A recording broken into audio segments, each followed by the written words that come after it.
el misterio de la oración. Y tenemos como subtema en esta noche la autoridad de la oración. En el Evangelio de Juan, capítulo 14, versículo 13 y 14, Cristo por primera vez, jamás esto en el Antiguo Testamento había sido escuchado.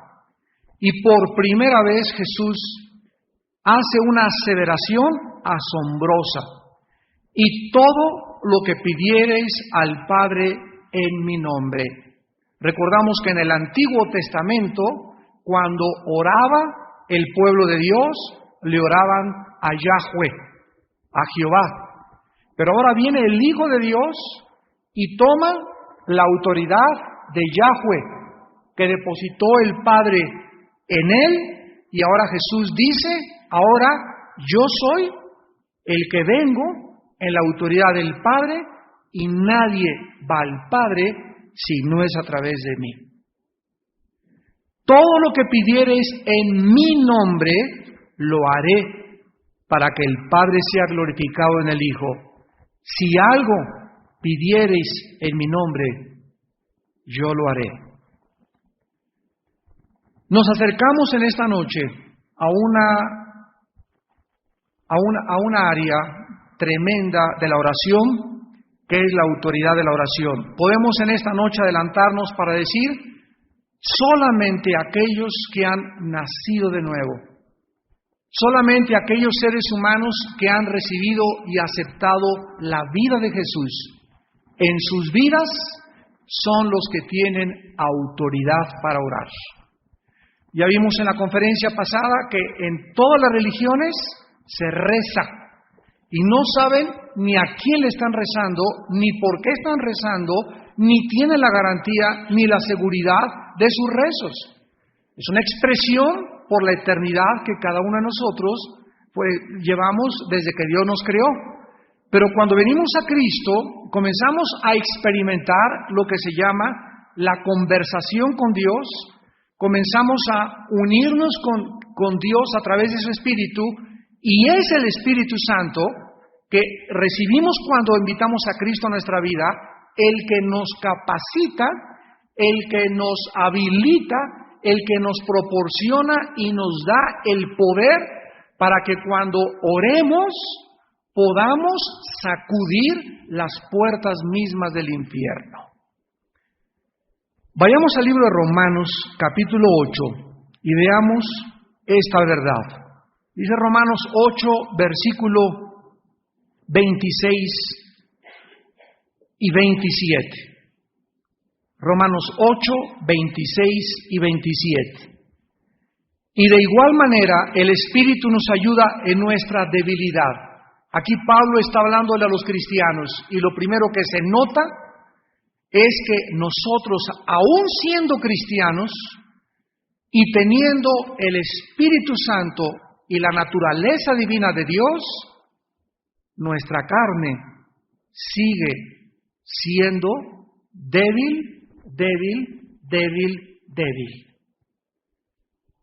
Entonces, en el lado humano, seguimos siendo dichoso el que pueda entender en esta tarde su debilidad humana.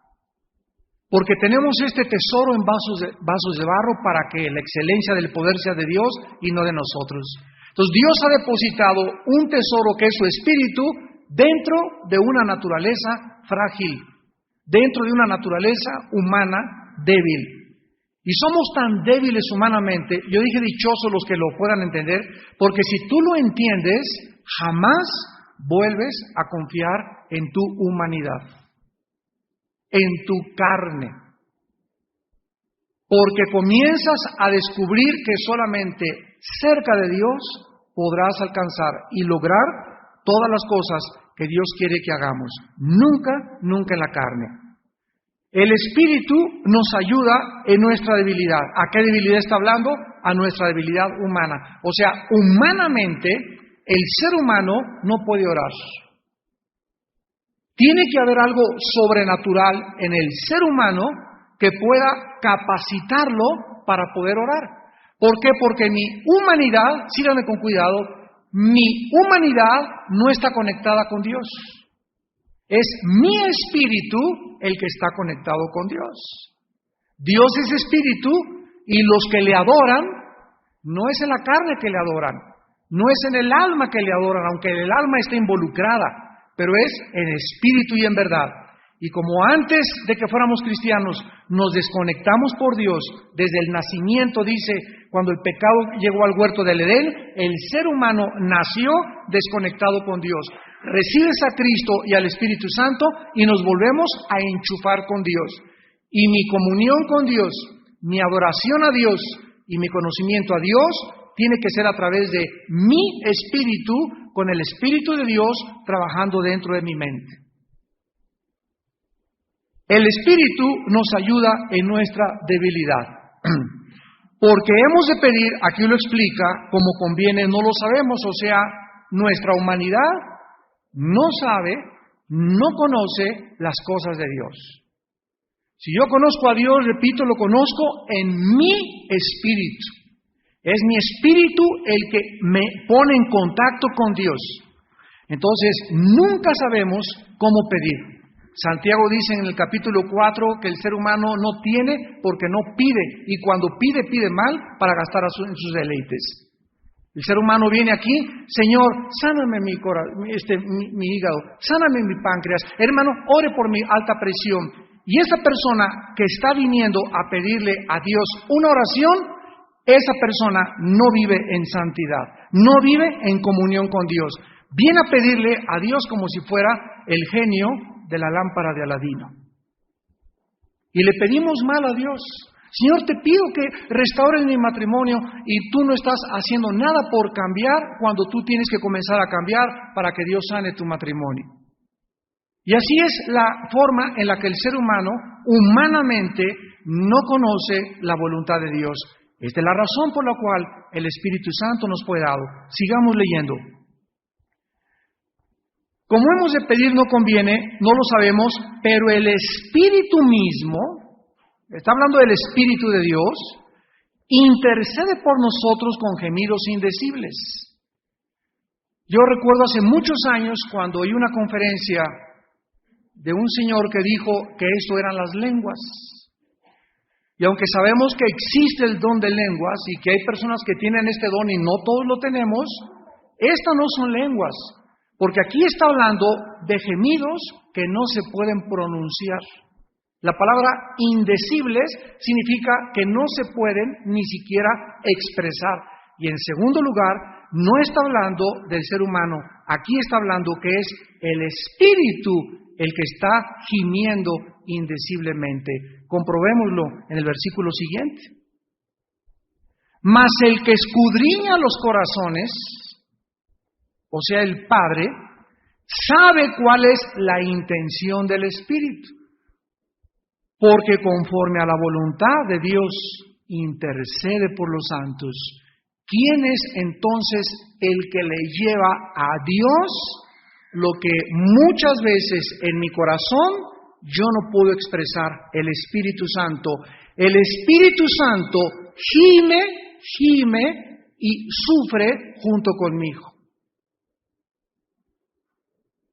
El Espíritu Santo es tan hipersensible que cuando estamos quebrantados con un corazón contrito y humillado, podemos caer y no sabemos ni qué decirle a Dios. El Espíritu Santo dice, no hay necesidad de palabras. Yo voy a subir al Padre y le voy a expresar y le voy a dar a conocer tu condición. Y yo voy a interceder por ti, porque a su derecha está sentado el Hijo, el cual vive para interceder por nosotros. El Espíritu entre nosotros intercede y eleva la oración, y el Hijo de Dios se para delante del Padre y le dice, ¿verdad? Son mis hijos, y el Padre tiene verdaderamente que contestar nuestras oraciones porque estamos pidiendo conforme a su voluntad. Muy bien, ¿qué es lo que nos da la autoridad para orar? Asegurar en esta tarde nuestra respuesta en el corazón va a ser esencial si queremos tener una vida de oración efectiva. Ya vimos anteriormente que la oración es el vehículo, apúntalo si no lo sabes todavía, la oración es el vehículo a través del cual nos comunicamos con el Dios invisible. Es el medio de nuestra comunicación con el Dios invisible y el medio a través del cual nuestro espíritu afecta y es afectado por la voluntad y el propósito del Creador. El Espíritu Santo va a usar la Biblia para revelarme la voluntad del Padre y el propósito del Padre para mi vida y para tu vida. Yo tengo que conocer el plan de Dios y los propósitos eternos, porque ya vimos desde la primera conferencia, los propósitos de Dios son eternos, para que cuando yo ore, esté orando conforme al plan de Dios, porque si lo que yo le pido a Dios forma parte de su propósito para mi vida, tengo la seguridad de que mi oración es contestada. Les voy a dar un ejemplo. Dios dice que nuestros hijos serán como olivos junto a nuestra mesa. Junto a nuestra mesa.